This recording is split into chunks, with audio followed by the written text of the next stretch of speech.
Assalamualaikum warahmatullahi wabarakatuh. Perkenalkan, kami dari kelompok 5. Di sini kami akan menjelaskan materi tentang masa pergolakan sastra Indonesia tahun 1945 sampai 1965. Selamat menonton.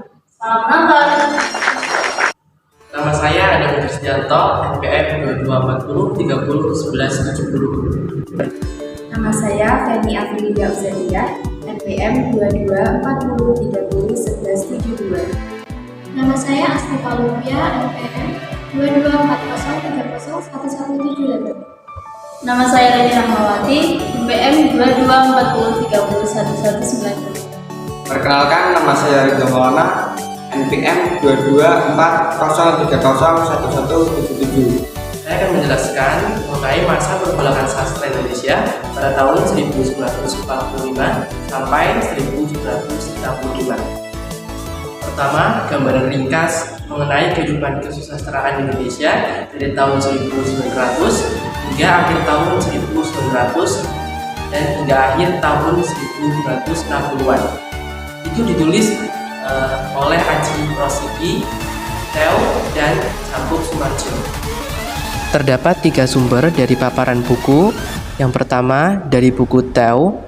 Dalam buku Theo 1980 diperoleh gambaran betapa sulitnya mendapatkan bahan-bahan dokumentasi tentang perkembangan kebudayaan dan kesusastraan.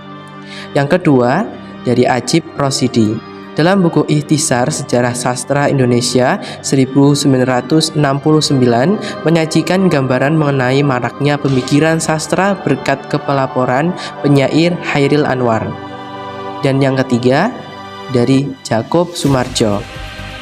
Sedangkan Jakob Sumarjo pada 1992 menggambarkan kejadian yang teramat penting dalam sejarah bangsa Indonesia, berpengaruh pada kebudayaan termasuk kesusastraan. Muncullah penerbitan majalah-majalah akibat maraknya pemikiran kebudayaan dan kesusastraan. Yang pertama yaitu Panjaraja pada tahun 1945 hingga 1957. Kedua, Pembangunan pada tahun 1946 hingga 1947. 3. Pembaharuan pada tahun 1946 hingga 1947. 4. Nusantara pada tahun 1946 hingga 1947. 5. Gema Suasana pada tahun 1948 hingga 1950. 6. Siasat dengan lampiran kebudayaan gelanggang pada tahun 1947 hingga 1959. 7. Mimbar Indonesia dengan lampiran kebudayaan Zenit pada tahun 1947 hingga 1959. 8. Indonesia pada tahun 1949 hingga 1960. 9. Pujangga Baru pada tahun 1948 dan mulai tahun 1954 bernama Konfrontasi. 10. Arena pada tahun 1946 hingga 1948 di Yogyakarta. 11. Seniman pada tahun 1947 hingga 1948 di Solo. Munculnya banyak karangan sastra berupa 1. Sajak, 2. Cerpen, 3. Drama pendek, 4. Esai dan terjemahan. Terbit Balai Pustaka yang mulai bahasa Indonesia. Buku roman. 1. Novel layar kembang karya Sultan Makmur Aris Jabal. 2. Novel azab dari sejarah karya Merari Siregar. 3. Novel Salah Asuhan karya Abdul Wajid. 4. Novel Sakti Budaya karya Farah Rizky. Lalu buku antologi.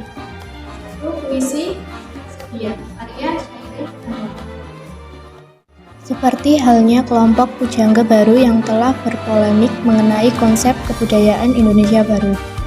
Para seniman dan budayawan pun pada masa awal revolusi juga sempat memikirkan konsep kebudayaan Indonesia sebagai landasan pemikiran. Setelah tidak berpolemik, akhirnya menghasilkan rumusan suatu konsep dengan sebutan Surat Kepercayaan Gelangga. Kenapa bisa disebut Surat Kepercayaan Gelangga? Karena konsep atau rumusan itu diumumkan dalam ruang kebudayaan Gelangga dalam majalah Siasat tanggal 22 Oktober 1950. Ruang kebudayaan itu diasuh Khairil Anwar yang meninggal pada 1949 dan Asrul Sani yang meninggal 11 Januari 2004 dan Rifai Apin yang dipimpin oleh Rosihan Anwar. Surat kepercayaan gelanggang berisi pernyataan sikap seniman budayawan yang bergabung dalam gelanggang Seniman Merdeka. Dalam surat kepercayaan gelanggang tampak jelas kesadaran nasional yang mengakomodasi keberagaman masyarakat, termasuk pikiran-pikirannya yang diwujudkan dalam kesenian adalah interaksi antara masyarakat dengan seniman. Angkatan 45. Nama-nama angkatan yang dinamai oleh Rosihan Anwar adalah angkatan 45 yang beranggotakan Khairil Anwar, Asrul Sani, Rifai Apin, Mukhtar Apin, pelukis Heng Nyantung, pelukis Basuki Resobowo, pengarang Pramudia Anantatur, penyair Situr Situmorang. Gelanggang. Tujuan perkumpulan gelanggang seniman merdeka adalah 1. Mempertanggungjawabkan penjadian bangsa. 2. Mempertahankan cita-cita yang lahir dari pergolakan pikiran dan roh. 3. Mempersubur cita-cita yang lahir dari pergolakan pikiran dan roh. 4. Memasukkan cita-cita dan dasar itu ke dalam segala kegiatan. Karya sastra yang mewakili masa awal revolusi antara lain: 1. Bukan Pasar Malam atau roman Pramudia Anantatur. 2. Mereka yang dilumpuhkan. 3. Keluarga gerilya.